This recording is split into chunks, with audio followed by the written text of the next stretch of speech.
Hello, and welcome back to Cultivated World, the channel that brings you the good stuff from the world of watches.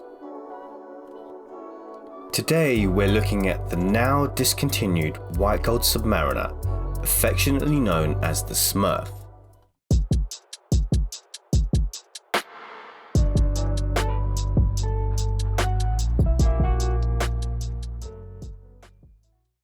Now that the dust has started to settle after Rolex announced the new 2020 models, we thought we'd take a look at how this bygone Submariner in 18 karat white gold differs from the new version and why you should even consider buying a white gold watch in the first place. This is the model reference 116619LB. When this Submariner was launched back in 2008, it had many firsts to its name.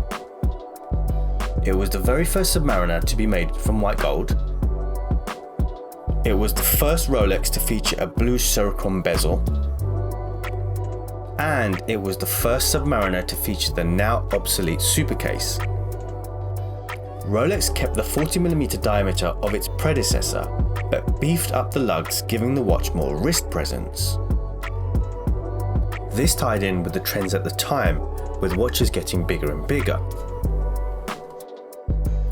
This Submariner carried over the Maxi Dial, which was first introduced on the green Submariner in 2004, affectionately known as the Kermit. The Maxi Dial featured larger hands and larger hour markers for greater legibility. Talking about the dial, just look at it. It is a blue lacquered dial in a matte finish, which is the same colour as the Cerachrom bezel. This is completely different from the blue sunray dials featured on the yellow gold Submariner or the Rolex Submariner. Depending on the light, both the dial and the bezel can go from a dark navy blue all the way through to a bright azure colour.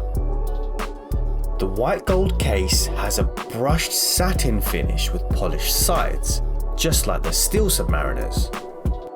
However, unlike the steel Submariners, the bracelet features polished centerlinks, which tie in nicely with the whole ethos of this watch. It's taking the best parts of a utilitarian device, which is essentially a tool designed for diving, and making it unquestionably lavish and opulent. Some people say, but it's a tool watch, so it should only ever be made from steel. That's how it was intended and should always be that way. But let me ask you this. How many of you wear designer jeans or drive a luxury SUV? It's the combination of these key attributes, the 18 karat white gold construction, the polished centerlinks, the blue bezel, and the blue lacquer dial, which elevates this watch from the standard steel Submariners of this era. So why should you even bother with a white gold watch in the first place? Well, a white gold watch is a great stealth wealth accessory, a great FU watch, so to speak. It says that you've been successful enough to buy a watch in precious metal, but doesn't care very much if anybody notices. When you wear a white gold watch, there is this satisfying weight and heft, which reassures you that you are wearing something very valuable, and is only something you understand until you try one. Believe you me, I was one of the biggest skeptics until I actually tried one on for myself. It's almost like flying first class on an aeroplane for the first time. White gold does also look very different from steel, and is apparent when you place side by side. White gold has a slightly warm hue, which you learn to appreciate once you've experienced it. And for those already in the know, will be able to acknowledge the key differences of the white gold Submariner and give you the kudos due for your watch of choice.